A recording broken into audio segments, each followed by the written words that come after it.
Hello and welcome back to another video of health fit nutrition.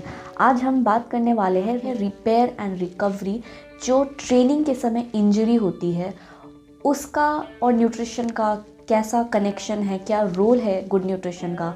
तो आज हम उसके ऊपर बात करने वाले हैं। सबसे पहले हम ये जानेंगे कि टेंडन होता क्या है। टेंडन एक तरह का एक कनेक्टिंग टिश्यू है जो कि एक मसल को एक बोन से कनेक्ट करता है।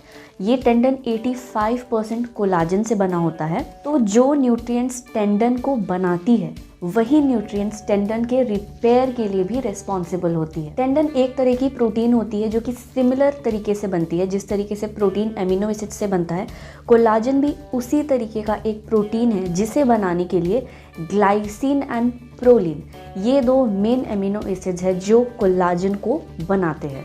तो चलिए बात करते हैं ग्लाइसिन एंड प्रोलीन के कुछ डाइटरी सोर्सेज, जिनमें से कुछ है gelatin products, chicken, soybean, cheese, avocados, asparagus, eggs and cottage चीज़। अब बात करते हैं तीसरे एमिनो एसिड के बारे में, जो कि है ल्यूसिन। ल्यूसिन एमिनो एसिड खास तौर पे जाना जाता है मसल स्टिम्युलेशन के लिए, muscle cell formation, cell growth और टेंडन रिपेयर।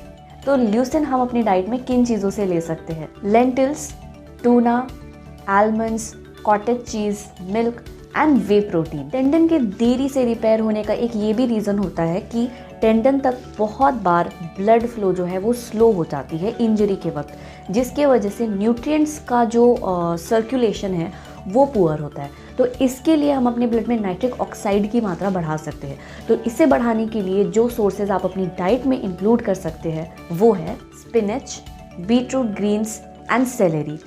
इन सोर्सेज को अगर आप अपनी डाइट में इंक्लूड करते हैं तो हम अपनी ब्लड में नाइट्रिक ऑक्साइड की अमाउंट को बढ़ाते हैं, जिसकी वजह से ब्लड फ्लो बढ़ता है एंड अल्टीमेटली न्यूट्रिएंट की जो सर्कुलेशन है टुवर्ड्स द टेंडन वो बढ़ती है, जिसकी वजह से टेंडन बहुत ही जल्दी जो है वो रिपेयर हो सकती है। जो दूसरी तरीके की दिक्कत होती है वो होती है टेंडनाइटिस। टेंडनाइटिस, कहीं पे भी अगर आप आइटिस वर्ड देखते हैं लास्ट में, तो इसका मतलब होता है उस चीज़ का इन्फ्लेमेशन। तो टेंडनाइटिस का मतलब होता है टेंडन की इन्फ्लेमेशन। टेंडन्स की इन्फ्लेमेशन सबसे जल्दी रिस्पॉन्स करती है ओमेगा 3 से। दोस्तों, ओमेगा 3 एक तरीके का एसेंशियल फैटी एसिड होता है जो कि खास तौर से इन्फ्लेमेशन को कम करता है। ओमेगा 3 आप इजीली अपनी डाइट में मीट कर सकते हैं अगर आप walnuts, flax seeds, chia seeds, या अगर आप फ़िश खाते हैं तो फ़िश अपने डाइट में आप वीक में 2 से 3 बार इंक्लूड कर सकते हैं।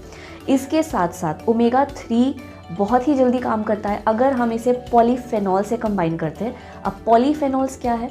पॉलीफेनॉल्स एक तरीके के नेचुरल कंपाउंड्स होते हैं जो कि फ्रेश बेरीज़ में प्रेजेंट होते हैं। तो आप इंडियन गूसबेरी इंक्लूड कर सकते हैं, स्ट्रॉबेरीज़, ब्लूबेरीज़, ब्लैकबेरीज़ और पता नहीं कितने तरीके की बेरीज़।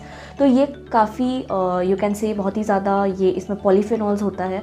और ये सोर्सेज प्लस जो ओमेगा 3 के मैंने आपको सोर्सेज बताए, तो इन दोनों के कॉम्बिनेशन में टेंडनाइटिस यानी कि इन्फ्लेमेशन ऑफ टेंडन्स बहुत ही जल्दी रिस्पॉन्स करते हैं, बहुत ही जल्दी इम्प्रूवमेंट आता है। तो पॉलीफेनॉल्स के और कुछ मैं सोर्सेज आपको बता दूँ, spinach, walnuts, green tea and dark chocolate, ये भी कुछ सोर्सेज है जिनमें पॉलीफेनॉल्स अप टू 70% होता है पर 100 ग्राम ऑफ द फूड। तो ये थी आज की short video tendon rupture and tendinitis पे। तो ध्यान रखिए, अगर आपको टेंडन की इंजरी है या इन्फ्लेमेशन है, सबसे पहले तो टेंडन एक कनेक्टिंग लिंक होती है बोन एंड मसल को, जो कनेक्ट करती है हमारी बॉडी में। एंड किसी भी तरीके की हार्श ट्रेनिंग या इंजरी के वक्त टेंडन्स जो है वो रप्चर हो सकते हैं, जिससे पेन हो सकता है, हमारी ट्रेनिंग इफेक्ट हो सकती है। तो जब हमें इन्फ्लेमेशन है या रप्चर है तब हमें ट्रेनिंग को कम करना है।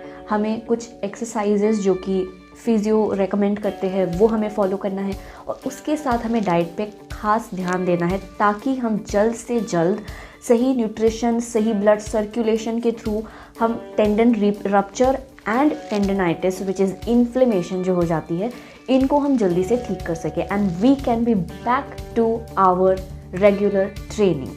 So I hope this video was helpful to you, and if you like this, please share, like and subscribe to my channel. Thank you so much for watching.